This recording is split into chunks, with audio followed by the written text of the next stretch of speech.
Depuis 2016, Vita et Slimane forment l'un des duos les plus marquants de la scène musicale francophone.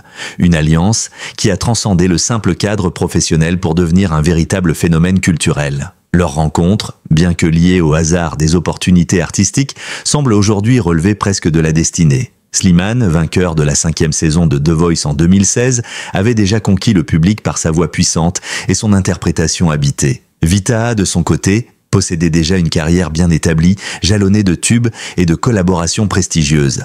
Mais c'est lorsqu'ils se sont retrouvés ensemble en studio que l'étincelle a jailli. Leur complicité a d'abord été perçue comme purement musicale. Les premières séances d'enregistrement ont montré à quel point leurs voix se complétaient, celle de Vita, chaude, enveloppante, capable de nuances délicates, et celle de Slimane, vibrante, émotive, avec cette fragilité apparente qui captive l'auditeur. Très vite, leur collaboration a donné naissance à un projet inédit, Versus, sorti en 2019, qui allait redéfinir les codes du duo dans la chanson française. L'album, mélange de ballades déchirantes et de morceaux plus rythmés, a rencontré un succès fulgurant. Porté par des titres comme Ça va ça vient, Avant toi ou Maëlys. Sur scène, la magie opérait à chaque concert. Les regards, les gestes, les rires partagés en plein milieu d'un couplet, tout trahissait un lien qui dépassait la simple camaraderie. Les spectateurs, pris dans cette alchimie, ne pouvaient s'empêcher de s'interroger. Et si derrière l'harmonie artistique se cachait une histoire plus intime? Les réseaux sociaux se sont emparés du sujet, scrutant chaque vidéo de coulisses, chaque interview, à la recherche du moindre indice. À l'époque, Vita se montrait catégorique. Nous sommes comme frères et sœurs. Slimane, quant à lui, insistait sur la force de leur amitié et la rareté de ce lien. Pourtant, leurs propos n'effaçaient pas les spéculations. Les fans les plus attentifs notaient des détails troublants. Une main posée un peu plus longtemps que nécessaire, un regard qui se prolongeait au-delà de la note finale, ou encore ces sourires échangés en plein milieu d'une chanson aux paroles chargées d'émotions. La fin de l'aventure, Versus, en 2022, a marqué une pause dans cette dynamique. Chacun est retourné à sa carrière solo, laissant derrière eux des souvenirs de tournées triomphales et de disques d'or. Mais si la scène ne les réunissait plus, leur lien, lui, semblait intact. Les rares apparitions publiques où ils étaient ensemble faisaient immédiatement la une des médias people. Les commentaires des fans, eux, se faisaient insistants. On veut les revoir en duo, ils sont faits pour chanter et peut-être plus. Pour Vita, cette complicité était un joyau à protéger. Après des années à construire sa carrière et sa réputation, elle savait qu'un aveu précipité ou une interprétation mal contrôlée pouvait faire basculer la perception que le public avait d'eux. Slimane, plus discret encore, préférait laisser planer le doute, conscient que le mystère entretenait aussi la magie de leur duo. Et pourtant, derrière les sourires et les déclarations prudentes, une vérité plus profonde se cachait peut-être. Une vérité que Vita, après des années de silence, allait laisser échapper. Mais à ce moment-là, au sommet de leur succès, peu de gens pouvaient imaginer que la chanteuse finirait par admettre, un jour, que cette complicité pouvait bien avoir un parfum d'amour. Si la complicité entre Vita et Slimane était visible de tous, le choix de rester muette sur la nature exacte de leur relation ne l'était pas moins. Pendant des années, Vita a entretenu ce mystère, non par jeu ou stratégie marketing, mais par nécessité. Dans l'industrie musicale, où la vie privée des artistes est scrutée à la loupe et où la moindre phrase peut être détournée, préserver une part d'ombre devient une forme de protection vitale. En public, la chanteuse s'est toujours montrée prudente. Lorsqu'un journaliste abordait le sujet, elle répondait avec un sourire courtois, parfois en détournant habilement la conversation vers leur musique. « Notre lien est unique, mais il est à nous », répétait-elle, laissant entendre que certaines choses méritèrent de rester hors de portée des caméras. Cette posture, elle l'a tenue même face à des amis proches ou à des collaborateurs, consciente que toute indiscrétion pouvait s'amplifier à une vitesse vertigineuse sur les réseaux sociaux. Les raisons de ce silence étaient de multiples. D'abord, Vita menait une vie de famille bien remplie. Mère attentive, elle savait que toute rumeur sur une relation avec Slimane, plus jeune, célibataire et star montante, risquait de déclencher un tourbillon médiatique nuisible, autant pour ses enfants que pour elle. Ensuite, elle voulait préserver leur duo de toute interprétation sentimentale qui aurait pu en altérer la réception. Versus devait rester un projet artistique avant tout, pas une romance romanesque exploitée par la presse people. Slimane partageait cette prudence. Il avait conscience que leur alchimie fascinait, mais il tenait à ce que leur succès repose sur le travail et la sincérité de leurs chansons, non sur des rumeurs. Tous deux avaient aussi expérimenté, dans le passé, les effets corrosifs d'une trop grande exposition sentimentale sur une carrière musicale. Pourtant, derrière cette façade de réserve, certaines chansons venaient de nourrir le doute. Les paroles de « avant », toi par exemple, résonnaient comme une déclaration voilée, tandis que « ça va, ça vient » semblait décrire un lien fluctuant mais intense. Les fans, toujours à l'affût, analysaient chaque couplet, y cherchant des fragments d'une histoire cachée. Dans les concerts, les moments où leurs regards se croisaient sur un mot-clé devenaient pour le public des preuves à décrypter. Vitaha savait qu'en entretenant ce silence, elle protégeait aussi Slimane. Dans un milieu où les artistes masculins sont souvent sommés de se conformer à une image, avouer une relation, réelle ou supposée, pouvait changer radicalement la façon dont le public percevait ses chansons. Ce silence, donc, n'était pas une absence de réponse, mais bien un choix stratégique, mûri, presque une forme d'art. Cependant, ce mutisme avait un prix. Plus les années passaient, plus la curiosité du public grandissait. Dans les interviews, les questions devenaient plus directes, parfois insistantes. Les réseaux sociaux, eux, amplifièrent tout, allant jusqu'à inventer des récits entiers sur leur vie privée. Et Vitaha le savait, un jour ou l'autre, il faudrait parler. Non pas pour se justifier, mais pour soulager ce poids accumulé au fil des ans. Ce jour, contre toute attente, allait arriver dans un contexte intime et presque improvisé. Une conversation qui, au départ, ne devait jamais être rendue publique, allait tout changer, marquant la fin d'un chapitre silencieux et l'ouverture d'un autre, plus audacieux. Ce moment, personne ne l'avait vu venir. Pas même Vitaha, qui ce jour-là, ne semblait pas décidé à faire des confidences aussi intimes. Le cadre n'avait rien d'un plateau de télévision ou d'une interview officielle.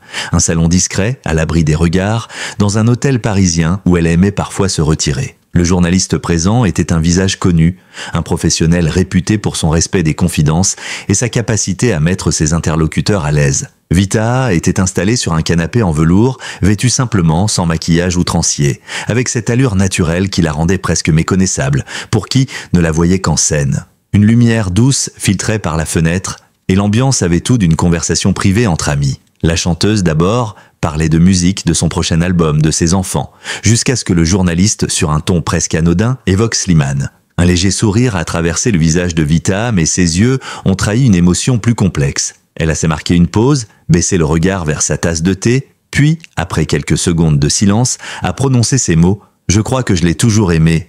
La phrase, simple et presque chuchotée, est tombée comme un coup de tonnerre dans cette pièce feutrée. Le journaliste, surpris, a relevé la tête, cherchant à s'assurer qu'il avait bien entendu. Mais Vitaha n'a pas esquivé. Au contraire, elle a poursuivi. Comme si, une fois la digue rompue, les mots coulaient d'eux-mêmes. Elle a parlé de cette première rencontre, de l'énergie qu'il dégageait, de cette impression qu'il savait lire en elle comme dans un livre ouvert. Elle a évoqué les nuits d'écriture en studio, ces heures passées à peaufiner une chanson, où un simple échange de regards suffisait à comprendre ce que l'autre voulait dire. Elle a insisté sur la nature profonde de ce sentiment. Pas une passion fugace, pas une romance éphémère, mais un lien construit au fil des années, nourri par la confiance, l'admiration et une complicité hors du commun. Ce n'est pas quelque chose qu'on explique facilement, mais il a toujours été là, dans mon cœur, d'une façon ou d'une autre. Le journaliste, conscient de la portée de ses confidences, lui a demandé si Slimane était au courant. Un sourire énigmatique a illuminé son visage. Il sait, 3 syllabes qui, à elles seules, allaient alimenter les conversations pendant des semaines. Lorsque l'extrait de cette conversation a filtré, volontairement ou par une fuite discrète, l'effet a été immédiat. Les réseaux sociaux se sont embrasés, ressuscitant des images d'anciens concerts, des vidéos backstage, des interviews où, soudain, chaque geste, chaque regard semblait prendre un sens nouveau. Les hashtags Vitaha Slimane et Dil7 ont envahi Twitter et Instagram, et les fans se sont lancés dans des analyses passionnées, allant jusqu'à découper image par image certaines séquences pour y déceler des preuves. Pour Vitaha, ce moment avait quelque chose de libérateur. Après des années de silence calculé, elle avait accepté de mettre des mots sur ce qu'elle ressentait. Pas pour satisfaire la curiosité du public, mais pour se délester d'un poids qu'elle portait depuis trop longtemps. Et même si ses propos ne constituaient pas une officialisation d'une relation amoureuse au sens strict, il suffisait à modifier la perception que le public avait de leur histoire. C'était désormais certain, rien ne serait plus comme avant. À peine l'aveu de Vitaha relayé dans les médias et sur les réseaux sociaux, la machine médiatique s'est emballée. Les sites d'actualité people, les blogs spécialisés, les émissions télévisées de divertissement, tous voulaient obtenir la réaction de Slimane. Les fans, eux, scrutaient frénétiquement ses comptes Instagram et Twitter, guettant la moindre story, le moindre like qui pourrait être interprété comme une réponse. Les premières 48 heures ont été marquées par un silence total. Pas une image, pas un mot. Slimane, connu pour sa réserve et sa maîtrise de sa communication, semblait vouloir prendre le temps de réfléchir. Ce mutisme, loin d'apaiser les choses, a eu l'effet inverse.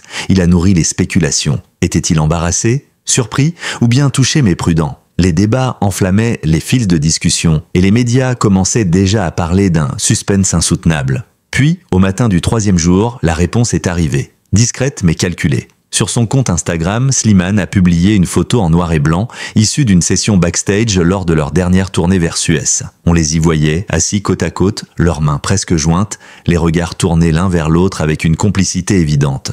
La légende, courte et mystérieuse, disait simplement « Ce que l'on partage, personne ne peut le comprendre entièrement ». En quelques minutes, le post a explosé. Des centaines de milliers de likes, des dizaines de milliers de commentaires. Certains fans y lisaient une confirmation implicite des propos de Vita. D'autres, plus sceptiques, y voyaient une simple affirmation de leur amitié unique. Les médias, eux, n'ont pas tardé à s'emparer de la photo, la disséquant dans les moindres détails. La position des mains, la proximité des corps, la tendresse des regards. Dans les émissions de télé du soir, on rediffusait en boucle l'extrait de l'interview de Vita, suivi de la publication Instagram de Slimane. Les chroniqueurs débattaient, fallait-il y voir un aveu romantique ou une simple célébration de leur complicité professionnelle? Des spécialistes en communication d'artistes donnèrent leur avis, expliquant que ce genre de réponse, mesurée mais chargée d'émotion, permettait de nourrir le mystère tout en évitant les polémiques frontales. Les fans, eux, se sont organisés. Sur Twitter, des threads entiers récapitulaient l'historique de leur relation, photos et vidéos à l'appui. Sur TikTok, des montages émotionnels mêlant images de concerts et extraits d'interviews atteignaient des millions de vues. Même dans l'industrie musicale, l'effet s'est fait sentir. Les streams de Versuez ont grimpé en flèche, les ventes physiques de l'album ont connu un regain inattendu, et plusieurs radios ont annoncé un week-end spécial dédié au duo de Vita et Slimane. Les programmateurs expliquaient que le public redécouvrait leurs chansons sous un nouveau prisme, chargé de sous-entendus sentimentaux. Slimane, il s'est tenu à cette seule publication. Pas d'interview, pas de commentaires directs. Un silence volontaire qui laissait planer une aura de mystère. Ce choix, loin d'éteindre la curiosité, a ancré l'idée que ce lien entre eux échappait aux définitions simples. Et dans un monde où tout s'expose et se commente, cette part d'inexplicable devenait peut-être leur plus belle force. Après la révélation de Vita et la réponse subtile de Slimane, un nouveau chapitre semblait s'ouvrir, autant pour leur relation personnelle que pour leur trajectoire artistique. Les jours qui ont suivi ont été marqués par une effervescence sans précédent. Les radios programmaient en boucle leur duo phare, les plateformes de streaming voyaient les écoutes grimper en flèche et les réseaux sociaux débordaient de messages de fans réclamant une suite à Versuez. Rapidement, plusieurs rumeurs ont émergé. Certains médias affirmaient qu'un second album commun était déjà en préparation. D'autres parlaient d'une tournée événement présentée comme la célébration d'une histoire et d'une amitié unique. Dans les coulisses de l'industrie musicale, on évoquait même des propositions de documentaires retraçant leur parcours, du premier enregistrement en studio jusqu'à cette confession qui avait bouleversé l'opinion publique. Mais derrière l'enthousiasme, un enjeu majeur se posait: comment préserver la magie de leur relation tout en gérant la pression médiatique accrue? Vita, forte de son expérience, savait que l'exposition prolongée pouvait user les liens les plus solides. Slimane, quant à lui, avait toujours cultivé un équilibre fragile entre son intimité et sa carrière. Une surexploitation de cette histoire risquait de tout fragiliser, y compris leur art. Artistiquement, les possibilités semblaient infinies. Cette nouvelle dimension sentimentale, réelle ou interprétée, offrait un prisme inédit à leurs chansons. Des titres comme « Avant toi » ou « Ça va, ça vient » prenaient une profondeur supplémentaire presque prophétique. Les paroles, relues à la lumière de cette confession, semblaient soudain raconter leur propre histoire, comme si le public venait d'en découvrir la clé secrète. Cependant, les défis restaient nombreux. Les attentes étaient désormais immenses. Un simple duo sur un plateau télé suffirait-il à combler un public avide de réponses? Ou faudrait-il aller plus loin avec un album entier, des interviews croisées, peut-être même une mise au clair sur la nature exacte de leur lien? Et surtout, étaient-ils prêts à exposer davantage ce qu'ils avaient si longtemps protégé? Dans ce contexte, plusieurs scénarios étaient impossibles. Le premier, poursuivre chacun sa carrière solo, tout en laissant planer ce mystère, ce qui entretiendrait la fascination du public. Le second, officialiser une collaboration artistique majeure, transformant la curiosité médiatique en force commerciale et créative. Le troisième, plus risqué, ouvrir complètement les portes de leur intimité, au risque de voir l'histoire se consumer sous les projecteurs. Pour l'instant, ni Vita ni Slimane n'ont annoncé de projet concret, mais les indices se multiplient. Une story Instagram où leurs voix se mêlent à nouveau sur un refrain inédit, un échange de commentaires complices sous une photo et des proches qui glissent, à demi-mot, que quelque chose se prépare. Quoi qu'il advienne, une certitude s'impose. Cette confession de Vita a redonné vie à un duo déjà légendaire. Elle a transformé une complicité artistique en véritable phénomène émotionnel. Et si, au fond, c'était là leur plus belle réussite, offrir au public non seulement des chansons, mais une histoire à aimer, à rêver et à imaginer, même sans jamais tout dire. Merci d'avoir suivi cette vidéo jusqu'au bout et d'avoir partagé avec nous ce moment riche en émotions autour de Vita et Slimane. Votre fidélité et votre intérêt sont notre plus belle récompense. Si cette histoire vous a touché, n'hésitez pas à vous abonner à notre chaîne pour ne rien manquer de nos prochaines publications et à activer la cloche de notification. Nous serions ravis de lire vos impressions dans les commentaires. Que pensez-vous de cette révélation et de l'avenir du duo? Votre avis compte et enrichit le débat. Restez connectés car d'autres vidéos exclusives arrivent très bientôt et elles pourraient bien vous surprendre.